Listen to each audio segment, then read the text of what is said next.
Welcome to BBC news. బులెటిన్ల ముందుగా headlines.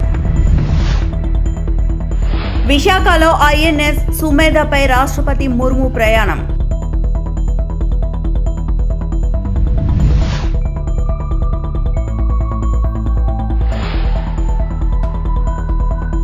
ప్రతి ప్రాణం విలువైనదే, ఆసుపత్రుల ఉన్నతీకరణకు కొత్త పాలసీ మంత్రి సత్యకుమార్.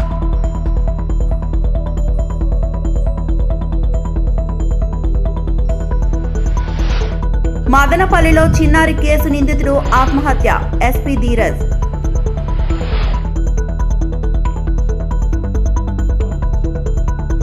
విశాఖ తీరంలో ఇంటర్నేషనల్ ఫ్లీట్ రివ్యూ కొనసాగుతోంది. 6 వరుసల్లో 71 యుద్ధ నౌకలు పెరేడ్ నిర్వహించాయి. ఈ కార్యక్రమంలో రాష్ట్రపతి ద్రౌపది ముర్ము పాల్గొన్నారు. నేవీ సిబ్బంది నుంచి రాష్ట్రపతి గౌరవ వందనం స్వీకరించారు.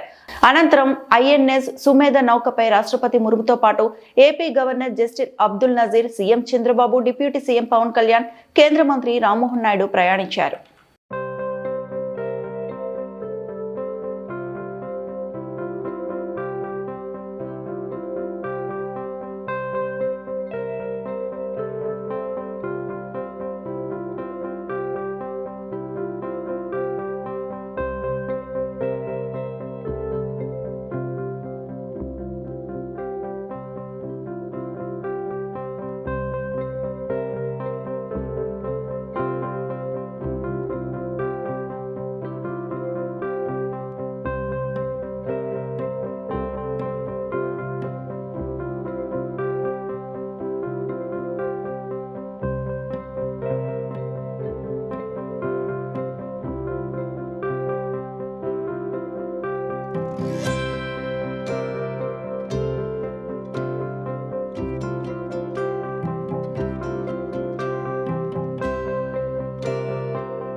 కేంద్ర ప్రభుత్వం ప్రతి ఒక్కరి ప్రాణం విలువైనదిగా భావిస్తుందని వైద్య ఆరోగ్య శాఖ మంత్రి సత్యకుమార్ అన్నారు. ఆళ్లగడ్డ, వాయిల్పాడు, కొవ్వూరులో 50 పడకల ఆసుపత్రులను 100 పడకలకు మార్చాలని అసెంబ్లీలో సభ్యులు కోరారు. దీనిపై మంత్రి సమాధానం ఇచ్చారు. ఆసుపత్రులు ఉన్నతీకరణపై కొత్త పాలసీ రూపొందిస్తున్నాం. 50 పడకల కన్నా తక్కువ ఉన్న ఆసుపత్రులను 61 నియోజకవర్గాల్లో గుర్తించాం. మొదటి దశలో ఆయా నియోజకవర్గాల్లో పీపీపీ మోడల్ కింద 100 పడకల మల్టీ స్పెషాలిటీ ఆసుపత్రులు నిర్మిస్తాం. కేంద్ర ప్రభుత్వ సహాయంతో ట్రామా సెంటర్లు ఏర్పాటు చేస్తామని మంత్రి సత్యకుమార్ తెలిపారు. ఈ ఇంపార్టెన్స్ ని దృష్టిలో పెట్టుకొని మంత్రి గారికి మేము ఒకటే అడుగుతున్నాం అధ్యక్ష, ఒకవేళ 100 బెడెడ్ హాస్పిటల్ ఆలగడ్డకి రావడము ఒకవేళ లేట్ అయితే, వేరే కారణాల వల్ల లేట్ అవుతే అధ్యక్ష, అట్లీస్ట్ ఒక ట్రామా సెంటర్ పెట్టాలని చెప్పి మేము రిక్వెస్ట్ చేస్తున్నాం అధ్యక్ష. దీనివల్ల మేజర్ యాక్సిడెంట్లు ఏదైనా అయినప్పుడు పేషెంట్ ని స్టెబిలైజ్ చేసేంత వరకు కూడా ఉపయోగపడుతుంది. కాబట్టి ట్రామా సెంటర్ పెట్టాలని చెప్పి కూడా మేము మంత్రి గారు రిక్వెస్ట్. ఇప్పటికే కొన్ని విషయాల్లో గన్నవరము ప్రతిపాదన కూడా దీంట్లో ఉంది, కొవ్వూరు ప్రతిపాదన కూడా దీంట్లో ఉంది. ఈ కోవూరు నెల్లూరు కోవూరు ప్రతిపాదన ఉంది, అదేవిధంగా గోదావరి జిల్లా ప్రతిపాదన కూడా దీంట్లో ఉంది అధ్యక్ష. ఆళ్ళగడ్డకి 30 పడకల నుంచి 50 పడకలకి అప్గ్రేడ్ చేయించారు వాళ్ళు. తర్వాత 5 సంవత్సరాల్లో అక్కడ పని జరగలేదు. మళ్ళీ మన కుటుంబ ప్రభుత్వం వచ్చిన తర్వాతే అది పూర్తి చేసి ఇటీవలే ఆ ఆసుపత్రిని కూడా ప్రారంభించుకోవడం జరిగింది అధ్యక్ష. కాబట్టి ప్రజల ఆరోగ్యం పట్ల చిత్తశుద్ధితో కుటుంబ ప్రభుత్వం ఆలోచిస్తూ ఉంది. వీటిని ఖచ్చితంగా ముఖ్యమంత్రి గారి దృష్టి తీసుకెళ్ళి దీనికి ఒక పాలసీ చేస్తున్నాం అధ్యక్ష. ఆ పాలసీలో ఏ అనుగుణంగా ఏవేవి ఉంటున్నాయో చూసి ఈ మిగతా విషయాలు ఏవైతే ఉన్నాయో తీసుకోవాల్సిన వాటిని పరిగణలోకి తీసుకొని చేసే ప్రయత్నం చేస్తాం. ఇది మాత్రమే కాకుండా ప్రజల ప్రాణాలు ప్రతి ప్రాణం విలువైందిగా కుటుంబ ప్రభుత్వం భావిస్తుంది అధ్యక్ష. అందుకని దీన్ని దృష్టిలో పెట్టుకొని ఒక కొత్త పాలసీ తీసుకొచ్చి 50 పడకల కన్నా తక్కువ ఉన్న నియోజకవర్గాన్ని గుర్తించి పీపీపీ మోడల్లో ఒక 100 పడకల మల్టీ స్పెషాలిటీ ఆసుపత్రులను కూడా నిర్మించాలనే ప్రతిపాదన ఉంది. దాని గురించి ఇప్పటికే 61 అసెంబ్లీ నియోజకవర్గాల్ని మొదటి దశలో గుర్తించడం జరిగింది. ఆ పాలసీ 1-2 నెలల్లో పాలసీ రోల్అవుట్ అయిన తర్వాత ఈ ఉన్న వాటిని ఎగ్జిస్టింగ్ ప్రభుత్వ పబ్లిక్ సెక్టార్లో హెల్త్ సెక్టార్లో ఉంటున్న వాటిని అప్గ్రేడేషను, అదేవిధంగా పీపీపీ మోడల్లో మల్టీ స్పెషాలిటీ ఆసుపత్రులు కూడా నిర్మించి ప్రజల ప్రాణాలు పోకుండా కాపాడుకునే ప్రయత్నం చేస్తామని సూచన అండి. మినిస్టర్ గారు, నేషనల్ హైవేస్ ఉన్నాయి కదా సార్, వాటిలో అక్కడ ఎక్కువ యాక్సిడెంట్లు అవుతున్నాయండి. మేము జర్నీ చేసి చూస్తుంటాం. అక్కడ ఉన్న హాస్పిటల్, నేషనల్ హైవే పక్కన హాస్పిటల్ కొంచెం అప్గ్రేడ్ చేయడానికి ట్రై చేయాలి అధ్యక్ష. వచ్చింది ఈ విషయంలో చిన్న సబ్మిషన్ ఉంది అధ్యక్ష. క్రిటికల్ కేర్ బ్లాక్స్ అని చెప్పి మనం ప్రతి జిల్లాకు కూడా మంజూరు చేయడం జరిగింది అధ్యక్ష. 24 జిల్లాలకు చేయడం జరిగింది.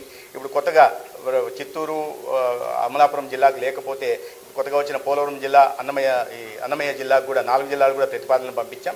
ఇప్పటికే 600 కోట్లతో పనులు ప్రారంభం అయిపోయాయి అధ్యక్ష. చాలా వరకు 14 CCBలు ఈ క్రిటికల్ కేర్ బ్లాక్లు పూర్తయ్యే దశలో ఉన్నాయి. ఇంకా 10 వాటికి పూర్తి చేయడం, మిగతా 4 వాటికి కూడా చేసి ఇవి క్రిటికల్ కేర్ బ్లాక్ నిర్మాణం పూర్తి చేయడమే కాకుండా ట్రామా సెంటర్లు కూడా కేంద్ర ప్రభుత్వ అనౌన్స్మెంట్కి అనుగుణంగా ట్రామా సెంటర్ నిర్మాణం కూడా చేస్తారు. ధన్యవాదాలు. అన్నమయ్య జిల్లా మదనపల్లిలో చిన్నారిపై అత్యాచారం కేసు నిందితుడు కులవర్ధన్ ఆత్మహత్య చేసుకున్నట్లు ప్రాథమికంగా తెలుస్తుందని ఎస్పీ ధీరజ్ చెప్పారు.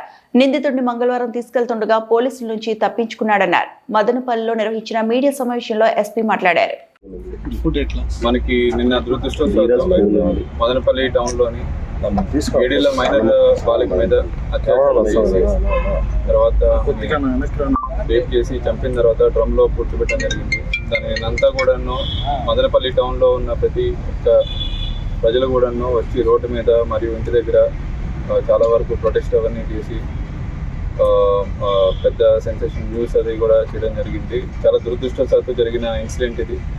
పోలీస్ శాఖ మరియు రాష్ట్ర ప్రభుత్వం అంతా కూడా ధోరణి.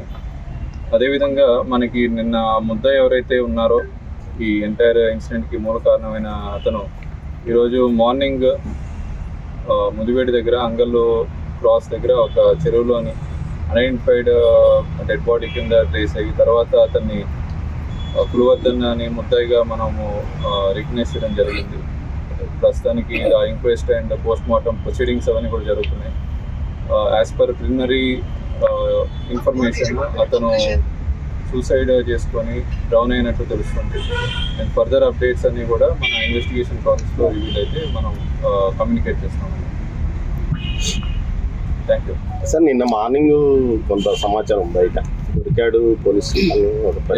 మనకి ఏమైందంటే నిన్న మార్నింగ్ మనకి ముద్దాయి ఇంటికి వెళ్ళి మనం డోర్ బ్రేక్ చేసి చూసినప్పుడు ముద్దాయి అండ్ పక్కనే డ్రమ్లోని చనిపోయిన పాప కూడా శవం కూడా లభ్యమైంది.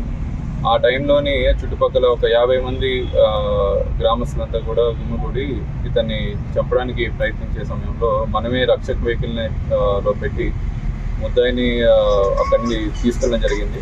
మళ్ళీ అక్కడ లా అండ్ ఆర్డర్ సిచ్యువేషన్ చాలా హెవీగా డెవలప్ అవడం వల్ల హైవే కూడా బ్లాక్ అవడం వల్ల మనకి ఆ రక్షక వెహికల్ స్టాఫ్ని కూడా తిరగడం జరిగింది. అక్కడ ఒక డ్రైవర్ మాత్రమే ఉండడం జరిగింది ముద్దాయితో పాటు. ఆ సమయంలో అతను తప్పించుకొని పారిపోవడం జరిగింది మార్నింగ్ టైం.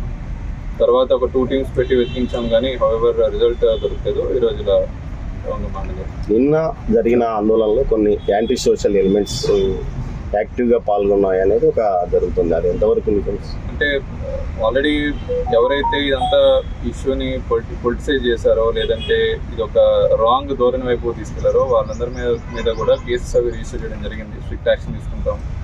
ఏదైతే పాపకి జరిగిన అఫెన్స్ అనేది చాలా దురదృష్టవశాత్తు చింతించాల్సిన క్షణంలో ఇది వాళ్ళ ఓన్ పొలిటికల్ మైలేజ్కో లేదంటే వాళ్ళ ఓన్ ఆర్గనైజేషన్ బెనిఫిట్ కోసం వాడుకున్న వాళ్ళందరి మీద కూడా మనం కేసు రిజిస్టర్ చేస్తాం అండ్ స్ట్రిక్ట్ యాక్షన్ కూడా తీసుకుంటాం. ఇతని మీద డిసీజ్డ్ మీద ఏం లేదండి, అక్యూజ్డ్ మీద ఒక కేసు ఇంతకుముందు ఉంది, 324 కేసు హర్ట్ కేసు ఉంది. అది ఆల్రెడీ అతను లోక్ అదాలత్లో కాంప్రమైజ్ అయ్యి అది డిస్పోజ్ అయిపోయింది.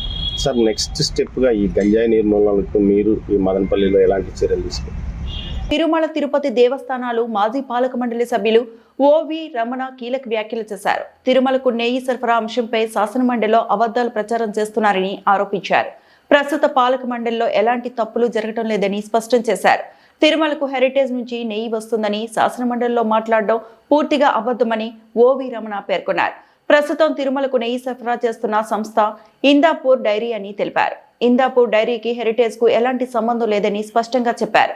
హెరిటేజ్ ను కావాలనే రాజకీయంగా వాడుకుంటున్నారని, గత 4 రోజులుగా శాసనమండలిలో వరుసగా అబద్ధాలే మాట్లాడుతున్నారని విమర్శించారు. తిరుమలలో 2 ఏళ్ల క్రితమే కల్తీ నెయ్యితో లడ్డూలు తయారు చేశారన్న అంశాన్ని గుర్తు చేశారు. ప్రస్తుతం శ్రీవారి ప్రసాదాలన్నీ నాణ్యమైనవిగా, రుచికరంగా ఉన్నాయని వెల్లడించారు. కల్తీ నెయ్యి వ్యవహారం అంతర్జాతీయ స్థాయిలో చర్చకు వెళ్లిందని, ఇప్పటికైనా ఆ అంశంపై మాట్లాడటం మానుకోవాలని హితవు పలికారు. నెయ్యి సప్లై గురించి ఏవైతే లడ్డూలు కానీ స్వామి కైంకర్యాలకు వాడే ప్రసాదాలకు వాడే నెయ్యి కల్తీ అని, గతంలో కల్తీ జరిగిందని ఎన్డీడీపీ రిపోర్ట్ ఇచ్చింది, సిట్ రిపోర్ట్ ఇచ్చింది. దానిపైన చాలా మంది అరెస్ట్ చేశారు, పాలక మండలి తప్పులు చేశారు, ఇవన్నీ చాలా మాట్లాడుతూనే వచ్చాం. గత పాలక మండలిలో కల్తీ జరిగిన మాట వాస్తవం. అది సాక్షాత్తు అప్పుడు పాలక మండలి అధ్యక్షుడు ఉన్నారు, సిట్ రిపోర్ట్ ఇచ్చింది. కొంతమంది జైల్లో ఉన్నారు, కొంతమంది పోబోతున్నారు. చర్యలు జరుగుతున్నప్పుడు రాజకీయంగా ఎన్నో అంశాలు ఉంటాయి. రాజకీయంగా లబ్ధి పొందాలంటే ఈ 1,00,000 ఇష్యూస్ ఉన్నాయి, ప్రజల సమస్యల గురించి మాట్లాడచ్చు. కానీ చాలా దౌర్భాగ్యమైన పరిస్థితి ఏంటంటే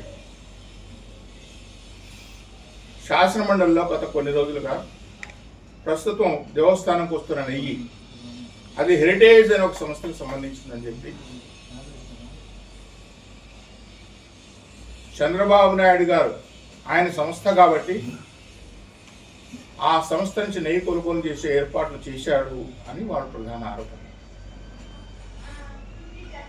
దేవస్థానం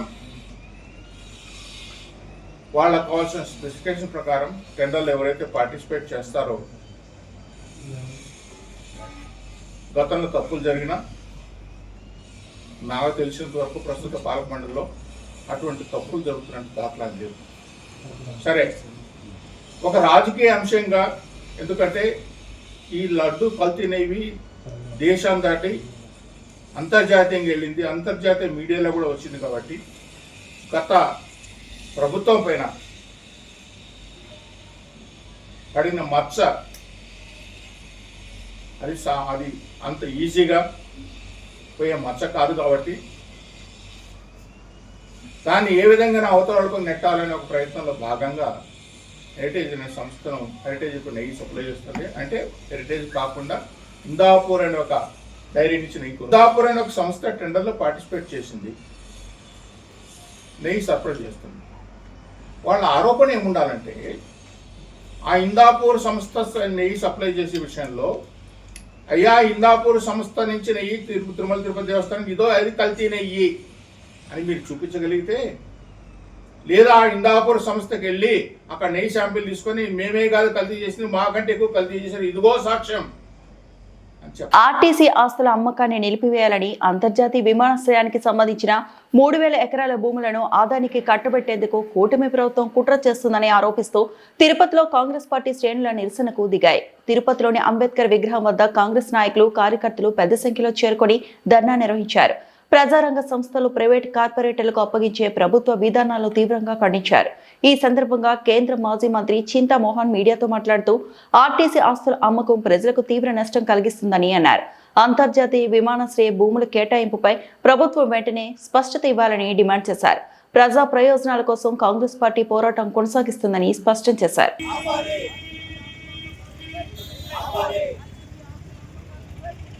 జరిగింది అంబేద్కర్ విగ్రహం దగ్గర. ఒకటిది ఓబీసీలు ఎస్సీలు ఎస్టీల పరిస్థితి ఆంధ్రప్రదేశ్ రాష్ట్రంలో దారుణంగా ఉంది. కాంగ్రెస్ పార్టీ అధికారంలో ఉన్నప్పుడు 27% ఓబీసీలకు ఇచ్చాం భారత రాజ్యాంగాన్ని సవరణ. ఎస్సీలకు 15% రిజర్వేషన్లు ఇచ్చాం, 7.5% ఎస్టీలకు ఇచ్చాం. ఈరోజు రాజ్యాంగబద్ధంగా రిజర్వేషన్లు ఆంధ్రప్రదేశ్ రాష్ట్రంలో అమలుగా ఉంటుంది. దీన్ని మేము ఖండిస్తున్నాం కాంగ్రెస్ పార్టీ తరఫున. చంద్రబాబు నాయుడు ఒక నిరుపేద కుటుంబంలో పుట్టాడు. జగన్మోహన్ రెడ్డి ఒక నిరుపేద కుటుంబంలో పుట్టాడు. జగన్మోహన్ రెడ్డి వాళ్ళ నాయన పేరు పెట్టుకొని ఆస్తులు సంపాదించాడు వేల కోట్ల రూపాయలు. చంద్రబాబు నాయుడు కూడా సొంత తెలివితేటలు ఉపయోగించి వేల కోట్ల రూపాయలు సంపాదించాడు. వాళ్ళ జోలికి నేను ఆస్తుల జోలికి పోవటం లేదు. ముఖ్యంగా నేను అడిగేది ఏంటంటే, ప్రభుత్వ ఆస్తులు అమ్మేసుకుంటున్నారు, మీ ఆస్తులు పెంచుకుంటున్నారు. ఇది ఎక్కడ న్యాయం చంద్రబాబు నాయుడు జగన్మోహన్ రెడ్డి అని నేను అడుగుతున్నాను. ప్రజల ఆస్తులు ఆర్టీసీ బస్ స్టాండ్లు ఎందుకు అమ్ముతున్నారు? మీరు విమానాశ్రయాన్ని ఎందుకు అమ్ముతున్నారు? మీ ఆస్తులు ఎందుకు పెంచుకుంటున్నారు? ఎవరిచ్చారు మీకు అధికారం? భారత రాజ్యాంగంలో ఆస్తులు పెంచుకుంటే మీకు లల్లు ప్రసాద్ జయలలిత గట్టిపడుతుంది, జాగ్రత్త. మరి శ్రీలక్ష్మి ఈ అమ్మ పాపం చాలా మంచి అధికారి. ఆ అమ్మ నేను అనుకున్నాను ఆమె క్యాబినెట్ సెక్రటరీ అవుతుందని. ఈ రాజకీయ నాయకుల ప్రలోభాలకు లొంగి పొరపాట్లు చేసిందో లేదో నాకు తెలియదు. బాగా నష్టపోయింది. మరి ఆ విధంగా రాష్ట్రంలో ఉన్నటువంటి అధికారులు, మరి జిల్లాలో ఉన్నటువంటి అధికారులు జాగ్రత్త పడాలని తెలియజేస్తూ, ఎస్ఆర్ శంకరన్ లాగా, బీజేపీ ప్రసాదరావు లాగా మీరు ప్రవర్తిస్తే మీకు అదృష్టం ఉంటుంది. అట్ట కాకుండా శ్రీలక్ష్మి లాగా పొరపాట్లు చేస్తే మీకు కూడా ప్రతిఫలం అదే అని తెలియజేస్తూ, అంతర్జాతీయ క్రికెట్ స్టేడియంకి నేను ఫౌండేషన్ వేయించాను కిరణ్ కుమార్ రెడ్డి ముఖ్యమంత్రిగా. మరి 2014లో చంద్రబాబు నాయుడు ముఖ్యమంత్రి అయ్యాడు. ఆ పునాది రాయిని తీసేసి ఆ ఆస్తిని ఒక 5 స్టార్ హోటల్కి ఇచ్చాడయా. ఇదే మా చంద్రబాబు నాయుడు గారు నా మిత్రుడు చేసే మంచి పనులు. మరి అంతర్జాతీయ క్రికెట్ స్టేడియం నేను తెస్తే దాన్ని నువ్వు ఒక 5 స్టార్ హోటల్కి ఇస్తే మిత్రమా? నేను మీ హోటల్ దగ్గర నుంచి అడుగుతున్నా, అంబేద్కర్ సాక్షిగా జవాబులు చెప్పు 10 రోజుల్లో. మరి చెప్పాలంటే ఇంకా ఎన్నో ఉన్నాయి, మళ్ళా వస్తాను. మీ అందరికీ ధన్యవాదాలు. మహాశివరాత్రి వార్షిక బ్రహ్మోత్సవాలు పురస్కరించుకుని శ్రీకాళహస్తి దేవస్థానం నందు ఆది దంపతుల కళ్యాణోత్సవం నయనానందకరంగా నేత్రపర్వంగా సాగింది. జ్ఞానప్రసూనాంబ సమేత శ్రీకాళహస్తీశ్వరుడి కళ్యాణం అంగరంగ వైభవంగా జరిగింది. శ్రీకాళహస్తిలో పార్వతీ పరమేశ్వర్ల కళ్యాణం మంగళ వాయిద్యాలు, వేద మంత్రాల నడుమ కన్నుల పండుగగా జరిగింది. కళ్యాణ వేదికకు స్వామి గజవాహనంపై ఊరేగింపుగా బయలుదేరగా అమ్మవారు మణిమయ రత్న గోమేది ఆభరణములు అలంకరించుకొని సింహవాహనంపై పెళ్లి మండపం వద్దకు పయనమైంది. ప్రధాన అర్చకులు మంత్రపఠనం పవిత్రమై సాగింది.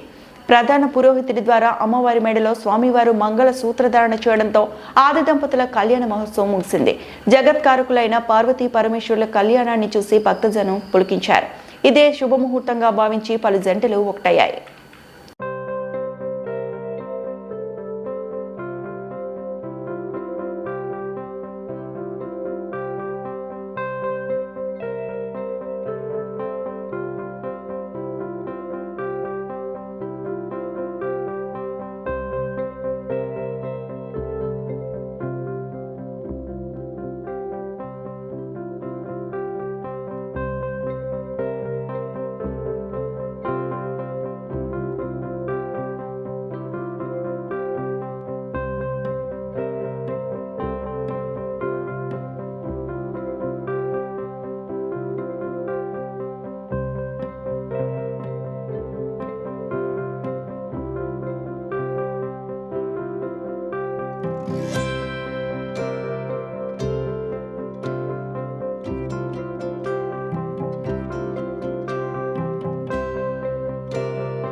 కోర్టు ఆదేశానుసారం భూదాన భూముల్లో పేదలు ఇళ్ల స్థలాలను నిర్మించుకున్నారని, వారికి వెంటనే నీటి వసతి, కరెంటు సౌకర్యం తక్షణమే కల్పించాలని మాజీ హైకోర్టు న్యాయమూర్తి B Chandrakumar, senior journalist Pasham Yadagiri demand చేశారు.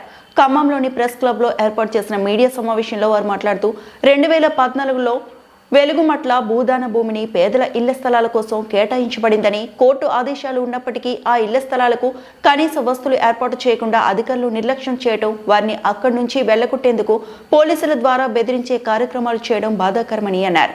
భూదాన భూమిని కబ్జా చేసే ప్రయత్నంలో రాజకీయ నాయకులు ఉన్నట్లు ఆరోపించారు. అట్టి భూమి నుండి పేదలకు భయభ్రాంతులకు గురిచేసి వెళ్లగొడితే ఆ భూమిని కబ్జా చేసే అవకాశం ఉంటుందని అనుకోవడం అమాయకత్వం అన్నారు. జిల్లా అధికారులు కోర్టు ఆదేశాలను అనుసరించి వెలుగుమట్ల భూదాన భూముల్లో ఇళ్ల స్థలాలు ఏర్పాటు చేసుకున్న వారికి తక్షణమే సౌకర్యాలు కల్పించాలని కోరారు. అది భూదాన భూమి. భూదాన భూమిలో జోక్యం చేసుకునే అధికారం కలెక్టర్కి లేదు, పోలీసులకు లేదు. భూదాన బోర్డే చెప్పాలి. భూదాన బోర్డును రద్దు చేసినారు. మళ్ళీ కొత్త బోర్డు ఎందుకు లేదు? CCLA కిందకి చెప్పినారు. CCLA కూడా ఎవరు? 1000 ఎకరాలు కబ్జా చేయించిన నవీన్ మిట్టల్ చేతిలో. రెండవది, సరే భూదాన బోర్డు పేదలనేమో తరివేస్తున్నారు, 100 గజాలు 100 గజాలు. పక్కనే ఇదే పువ్వాడ నాగేశ్వరరావు దగ్గర, పువ్వాడ అజయ్కి దగ్గర, ఇప్పుడు తుమ్మల నాగేశ్వరరావు దగ్గర 4 ఎకరాల్లో పెద్ద ఫామ్ హౌస్ కట్టుకున్నాడు కేజీల సురేష్. పక్కనే కింద ఇంకో 3.5 ఎకరాల్లో ముల్ల కిషోర్ ఫామ్ హౌస్ కట్టుకున్నాడు. బిక్కసారి దామోదర్ కట్టుకున్నాడు. గరిసాల వెంకటేశ్వర ఒక 14 ఎకరాల భూదాన భూమిలో వీళ్ళు పెద్ద కట్టుకున్నారు. పక్కనే ఇల్లాస్ కట్టి అమ్ముకుంటున్నారు, కోటుకుంటున్నారు. భూదాన భూములే మరి వాళ్ళకి వర్తించదా? పేదలు 100 గజాల్లో కట్టుకుంటే వర్తిస్తుందా? పేదల సురేష్కి ఎందుకు వర్తించదు? బిక్కసారి దామోదర్కి ఎందుకు వర్తించదు? అనంతపురం నగర శివార్లోని రుద్రంపేట పంచాయతీలో దళితులకు సంబంధించిన 3 ఎకరాల 24 సెంట్ల భూమిని కబ్జా చేసి తీవ్ర ఇబ్బందులకు గురిచేస్తున్నారని దళితులు బుధవారం మధ్యాహ్నం నగరంలోని రుద్రంపేట పంచాయతీ పరిధిలో ఉన్న భూమిలో మీడియా సమావేశాన్ని నిర్వహించారు. తమ పూర్వీకుల నుంచి వచ్చిన ఇనామీ భూములకు సంబంధించిన సర్వే నెంబర్ 135 13వ లెటర్ నందు ఈ భూమికి సంబంధించి పూర్తి వివరాలు పొందుపరచబడ్డాయని తెలిపారు. అయితే గత కొన్ని సంవత్సరాల నుంచి ఈ భూమి మీద ఆధారపడి 12 కుటుంబాలు జీవనం సాగిస్తున్నాయని అన్నారు. ఈ భూమిని కబ్జా చేసి తీవ్ర ఇబ్బందులకు గురిచేస్తున్నారని, పేద ప్రజల పొట్టకుట్టేందుకు ఇలాంటి వ్యవహారాన్ని నడిపిస్తున్న వారిపై కఠిన చర్యలు తీసుకోవాలని డిమాండ్ చేస్తూ పెద్ద ఎత్తున నిరసన వ్యక్తం చేశారు. ఖాళీ స్థలం కనబడితే చాలు గద్దెల్లా వాలి ఇబ్బందులకు గురి చేస్తున్నారని వారు ఆవేదన వ్యక్తం చేశారు. మాదిగల భూమి కబ్జా చేసినారని నేను ధైర్యంగా మీ మీడియా ముందు నేను ఈరోజు ఇన్ని ఏండ్లుగా కూడా అట్లీస్ట్ మీడియా ముందరికి వచ్చి చెప్పుకునే దౌర్భాగ్య స్థితిలో మేము మాదిగలమైన మేమున్నాము. రుద్రంపేట గ్రామంలో కొన్ని ఏండ్లుగా జీవనము అట్లీస్ట్ కూలిపోతేనే ఆ రోజు సాయంత్రానికి జీవనం గడుస్తుంది. అలాంటి పరిస్థితుల్లో దాదాపు 12 కుటుంబాలకు సంబంధించిన భూమి 135 13 లెటర్ ఉంది. 135 13 అంటే గతంలో ఇవి ఇనాం భూములు. మా యొక్క సేవలను గుర్చింటి మా మామ వాళ్ళ తాత పేరు నల్లప్ప. ఆ నల్లప్ప ఇప్పుడు డైక్లాట్లో కానీ RH లో కానీ 10-1లో కానీ 2013లో డిగ్రీ కాపీ ఉంది. ప్రతి ఒక్కటి ఇన్ని ఎవిడెన్స్లు పెట్టుకొని కూడా ఈరోజు ఏమీ చేయలేని దీన స్థితిలో ఉన్నాము మేము ఎస్సీలు కాబట్టి. అందుకని ప్రత్యేకంగా నాయకులకి, రాజకీయ నాయకులకి మీరు రుద్దడం సరికాదు. ఏదన్నా ఉంటే మీది భూమి అయినప్పుడు డైరెక్ట్గా ఫేస్ టు ఫేస్ మా ముందరకు వచ్చి మాది భూమి అని అంటే మేము అడిగిన దానికి మీరు సమాధానం ఒకటి చెప్పుకుంటే ఈ పేపర్లన్నీ చించేసి మీ ముందు పెట్టి మేము భూమి మాకు లేదని చెప్పి మేము ధైర్యంగా మేము చెప్పుకోగలుగుతాం. ఈరోజు ఇన్ని ఎవిడెన్స్లు ఉండి కూడా భూమి మీది కాదని అంటే ఒక భూమి రిజిస్టర్ అయిన మాత్రాన మీ భూమి ఎట్లా అవుతుంది చెప్పండి? మీకు 1966లో రిజిస్టర్ అయింది. ఎవరు రిజిస్టర్ చేసినారు అంటే మీరు మాట్లాడరు. గతంలో చాలా ఇబ్బందులు పడినాము, ఇప్పుడు ఇబ్బందులు పడాలన్నంత ఇదిలో లేము మేము. దేనికైనా మేమైతే న్యాయపరంగా పోరాటం చేస్తున్నాము. ఈ పెన్షన్ కూడా రీసెంట్గా మేమే దగ్గరుండి పెన్షన్ వేయించుకున్నాం. అంటే 2019లో 3 ఎకరాల 24 సెంట్లకు కలిపి ఫినిషింగ్ చేసినాం. అప్పుడు ఏం చేసినారు? 1.5 సంవత్సరం తర్వాత ఏం చేసినారు మీరు? దొంగచాటున వచ్చి ఫినిషింగ్ అంతా కూల్చేసినారు. అంటే మాదిగలు చేతగానితనం వారు, మాదిగలు అంటే రాజకీయంగా రాకూడదు, మాదిగలకు భూమి ఉండకూడదు, మాదిగలు ఎదగకూడదు. అంటే మీ ఉద్దేశం ఏమి? మీకు ఒకవేళ తోకలు ఉండొచ్చు, మాకు తోకలు లేవు. కానీ మేము ఈరోజు మీడియా ముఖ్యంగా తెలియజేసేది ఏమంటే, మాది ఇప్పుడు ఎవరైతే ఈ వార్తలు ఇంతటితో సమాప్తం.